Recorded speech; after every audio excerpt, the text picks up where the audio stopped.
Hello! I've been looking at recently a bunch of these little cars from SNT Just Air, and this is the latest one. And one of the great things it had is a more powerful motor, and it had this little FPV camera which is magnetic. It comes on and off. This was like third or fourth revision of this one. They were just getting better and better. And do you know what? They've brought out some new models, and I have them here, and they're in quite nice retail packaging these days. This one here is called the Q25 2000 GT, a little racy type car, and this is the Q25 JP. They're all Q25 along with the old ones, but this is the sort of Jeep, and I just kept it in the retail package there because I thought it was quite nice. But let's get them out and have a look at them. But just whilst I got these two together, another one arrived which is a slightly different series, and this is called the rolls off the tongue, the OR41Y60, and it is another sort of 4x4 thing, slightly bigger scale. But let's get them out of the box and let's check out what we've got there. Now obviously these come in various different things. There's the car only, there's the car plus the FPV, which is the ones I've got. You can get it with the RC, with the FPV and the RC, and with the FPV, RC and goggles. Obviously I've had a lot of these in the past. I've already got a controller, I've got goggles, not a problem. So I've just got the little thing with the FPV camera. So let's have a look inside. So we'll start with the two Q25s, and in the box you get kind of the normal stuff, and if you don't know what's there, then watch my previous videos. You get the nice little display case. It's got this metal thing there now that says SNT Synclo Turbo. You get the instructions, not much to them, and a USB-C cable for charging. The cars themselves are much the same as before. If we look underneath, we've got the charge cable, we've got the switch, turns it on and off, and can put it into bind mode again. And one thing these had, which this little guy didn't, and it might be because I got an early prototype, I didn't have anything that would go on there when I didn't have the camera on. Now, as I said, they may have changed that now, but this one, I noticed this is really cool. You cannot tell there's a camera that goes on this. You lift that bit off, you pop the camera on, and you're in FPV mode, ready to go. This one, perhaps a tad more obvious, looks like it might be a sunroof there, and we just lift that one off, pop the FPV camera on, and we're ready to go again. Now, of course, we'll show you these ones going. I've already got them charged up, and I can bind them to this and have a look, see how they feel. But before that, we're getting to the other one, because there is quite a difference between them. I wasn't expecting it. I just thought, oh, it's going to be a bit bigger. It's going to be like a 4x4. They describe this as a 1/64th scale, where these are like the 1/100th scale. And this is a really quite different beast. You will notice from the get-go, you can see a difference here. We have quite high ground clearance for a tiny little model like this. And we have individual suspension. I mean, it's a suspension, it's on springs essentially, but that is suspension. And it can articulate in two completely different ways. So yeah, I mean, we have got a little crawler type thing here. You see there's even this little drive shaft going there, which is quite funny. So it gives it 4-wheel drive. So hopefully we can get up little slopes and stuff. Similar to the other one, they've got these little panels here. You'll notice there's 2 panels in this one, which I can't get in my viewfinder. There's one. There's the other. So I guess the idea of this is we can fit a camera there, or a camera there, depending on what view we like. We'll experiment that later. I'm going to go there for starters. This also came with little replacement tyres, which seem to be the same. It seems unlikely that you'll wear them out, but you know, perhaps they might get damaged or something. So that's cool. And somewhat hilariously, it came with this small rock. And I think the idea of this is you can pose it for pictures. Look, I'm on a rock, that sort of thing, which I think is fantastic. So yeah, really looking forward to testing this out. You know, this isn't going to be up like huge bumps in the road because it is just tiny still, but I think you can take it over certainly places that these guys just wouldn't go. They often get stuck with a little lip and stuff. So yeah, let's go drive these. We'll do these first because I expected them to be much the same as this guy, but just different models. And then we'll take this, go a little off-road crawling course if we can. Well, welcome to the floor. Sometimes you've got to get down really low to see what's going on. And I've bound all these up to this controller, and you can see they've all got nice proportional control. All of them, in fact, have indicators that come on, or blinkers, as you guys in the US may call them, front and back. And we've got this button here, which changes the under car lights. The little 4x4 doesn't have it, the others do. They get red, purple, blue, green, and brighter blue and off. And they've all got headlight control, which is this one here. If we do that, they've got several intensities of headlights or off. So in terms of like the cars, I'd normally set them something like that, I think. You've also got, this is pretty standard as well, I've got all the FPV cameras mounted, but they don't come on unless I want them to, and that's what this button for here. If I do that, you'll see they all get a light on, and similarly I can turn it back on again, which is great because it's very easy for a small camera like this to overheat if you're not doing anything with it. But we are going to start by driving them around, and if I they're all bound at the moment. If I just go, you can see them all disappear at different rates. So I've just got these two lined up for a bit of a drag race here, just to show you the massive difference that you've got between the speed. If I just go full throttle, you'll notice one of them gets out of shot immediately with a load of wheel spin, and the other is trundling around. I'm doing all this from one controller, bizarrely. It just goes to show how quickly one reacts. So we'll look at the slower old goal in a second. But yeah, this guy is pretty quick. It doesn't look very quick when it's just going across the floor like this, but it can wheel spin, it can go completely out of shape on the turns. But this is pretty stable actually. I've left the FPV camera on this one because its centre of gravity does seem to be pretty good. So it really is a case of what looks quite slow here is crazy through FPV goggles. This is the little orange speedster car without its FPV camera. Generally speaking, I don't find the handling that affected with the FPV camera. This one's centre of gravity is a little bit different, so I did manage to flip it over several times with the FPV camera on. But we will actually go and take a proper FPV ride now. So we'll start with this one as we're filming. I'm just going to put my regular fat shocks on. We're going to have this going around the room, having a bit of an explore, see what happens. And off we go. I put the other two cars there so I'd be able to always tell which one I'm driving, but I didn't appreciate there'd be these little sort of raised headlights on this car, which is pretty cool, pretty useful for telling which one it is anyway. And yeah, this drives really quite nicely, much like the other ones, nice and speedy. It can handle tiny little bumps like just going over there, but you do always run the risk of basically falling over if you don't hit it quite right. You'll notice here that we're starting to get breakup on the VTX. These are supposed to be 25 milliwatt VTXs. My suspicion is they're running a little bit lower than that in order to stop them overheating, because of course there's not that much airflow going over these. So I tend to think these are running not as many milliwatts because it will run out of range pretty quickly just inside a house. This goes okay on carpet. It's a bumpy old ride and you've got to do a lot of steering, but it does work. It's not the ideal situation, certainly. You need nice sort of flat hardwood floors if you've got them. And I'm going under here and my goodness, it's still very dusty. Yeah, surprisingly I don't pick up sofas and hoover them that often.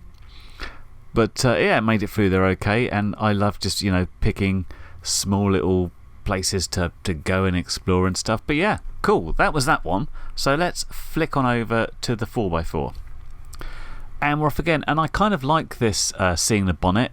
It kind of reminds me of playing a video game where you've got the option of just seeing a little bit of the car rather than just straight out. I always like something that puts it in the context of the vehicle you're in, and this felt very smooth actually. Really easy to control. It felt slightly different to the orange speedster, and you can kind of see the lights on this one reacting a little bit in the sort of darkened room here. Now I did run into a problem with this car because I went under here and I picked up dust, some dust and some more dust, and I could hear the noise and it just wasn't running at all. It got to the point where it just basically the motor seized up, so I thought I'd better go and have a look and see what was happening. Okay, just stop there, and this is why. There's a lot of fluff under there. I just pulled the fluff off, but it's still sounding wrong, so I got in there with a pair of tweezers and got everything off, and then it was fine and running normally again. Last but certainly not least, we move on to the brand new car, the one I've forgotten the model for, but they call it the SUV. It's the suspension, it's the tiny crawler. One thing I do pick up pretty quickly, and you'll see it as we go over this bump here, there's quite a bit of side-to-side wobble as it sort of bounces on its own suspension there. I guess this is because it's very lightweight and thus the springs for the suspension are very light as well. I don't know if this is more pronounced because I've got the camera on, but it certainly makes a difference. But I'm amazed. I didn't think I'd be able to get up this carpet.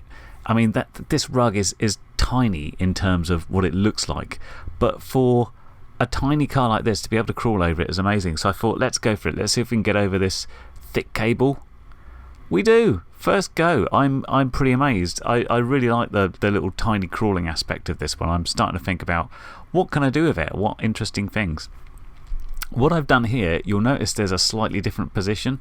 I've put the camera at the back. So we started off with the front mounting, and this is the rear mounting, where you get to see a little bit of the roof and more of the bonnet. I'm wondering if this is better for trying to sort of line up on things. If you're driving over something you need to see a little bit more, then perhaps this helps. I'm not sure. For just going around inside the house as I'm doing now, it's all pretty simple driving, so I don't have to really think about much stuff. And I just love in the fact that this will go over anything.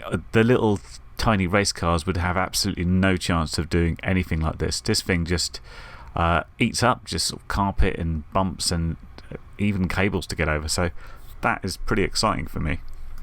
Just changed back to classic there with the camera at the front. I think I prefer that the most, but I'm not sure. I mean, now I'm back in it, I don't know. I don't think there's a right and a wrong answer there. I think you could go either and have a pretty nice time. Sometimes it's nice to see more of the body to sort of see where you are positional wise. Other times you just need the front.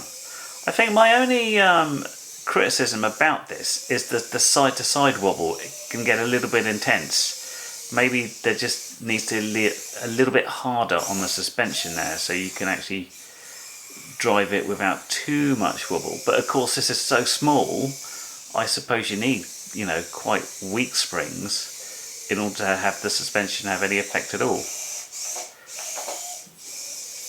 Get over there.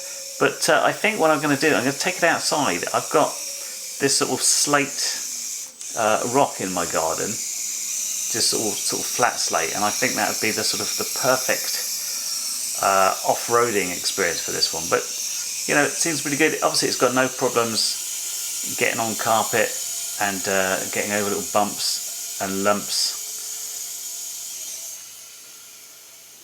It's obviously a lot slower than the other ones. The steering's a little bit more precise. It's not quite so reactive. There's a little bit more there, which is something I like. Yeah, I've just run out of... With these little guys, range isn't amazing. A few obstacles in the way and they get held up. And that's the range of this as well as the VTX. But yeah, this looks the most fun I've had so far in terms of what I can do to have a little bit more fun if you're by yourself. Now if there's a couple of you, get a couple of these guys, race around. If you're on your own, you might be able to sort of set yourself a nice little course. Just getting this guy around. And that has picked up already so much dust. I'm going to have to get these cleaned out properly, I think, before I can do anything else. So here I am outside. Where am I driving? On a great big wall, which looks absolutely fine until you try an FPV, and then it's slightly terrifying. And I drove along this for a while and then promptly fell over when I tried to go over a large piece of moss. But that was interesting and slightly intense. So then onto the slate covering my garden, and of course I thought walking on this stuff is like, oh, this is pretty flat, but if you put a car this small on it, it's like giant boulders. And this is perhaps an instance where I would have taken the FPV camera off, because I'm doing this line of sight and it's taken me a while to move across there and find the right lines. But look at the articulation on the suspension. I think it's fantastic to look at, really funny. But I certainly had many falls on this. It's kind of very easy for this to overbalance, but it's really quite rewarding to just try it. But I feel this is perhaps a little bit too much for the car. It's just so rocky, and they're just so huge compared to the car, aren't they?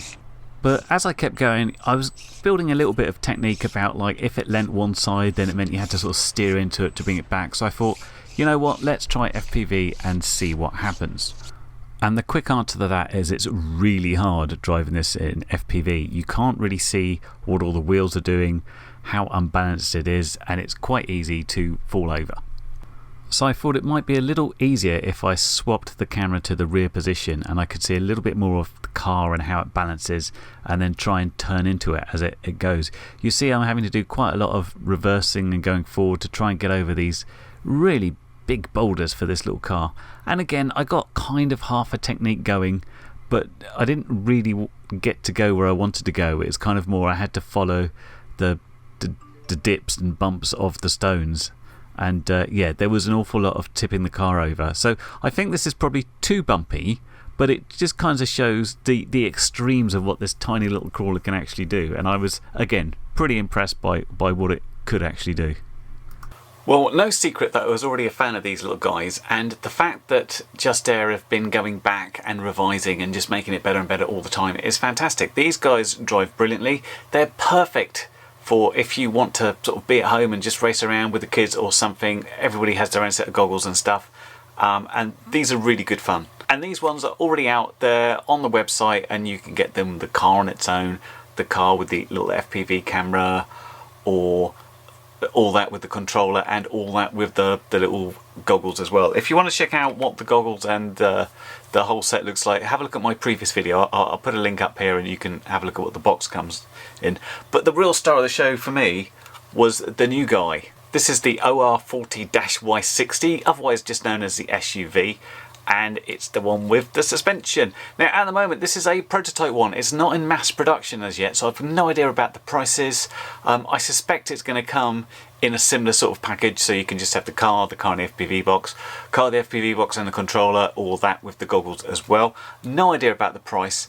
SNT also said if I've got any feedback they might be able to incorporate it. So one thing I had fed back about is that side-to-side wobble, if that can be tightened up at all, so as you're driving along you just don't get a constant side-to-side thing, that'd be great. But yeah, I can just imagine making some courses. I mean, you just use something like a 3D printer and you can make yourself an amazing indoor course and try and drive around it, line of sight, and then try an FPV and have your friends have a go and stuff like that. I think that'd be great fun.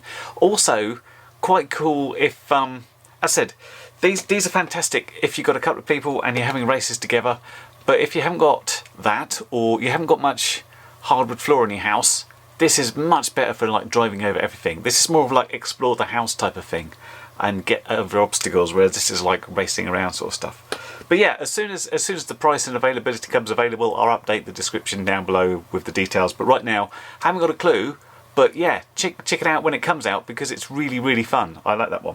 Anyway, hope that's all been helpful, and I'll catch you next video. Bye for now. Well, you've made it to the end of the video, so thanks once again for watching. If you like what you saw, then please consider subscribing, and if you really like what you saw, then be sure to check out the link to my blog for a variety of ways in which you can help support this channel.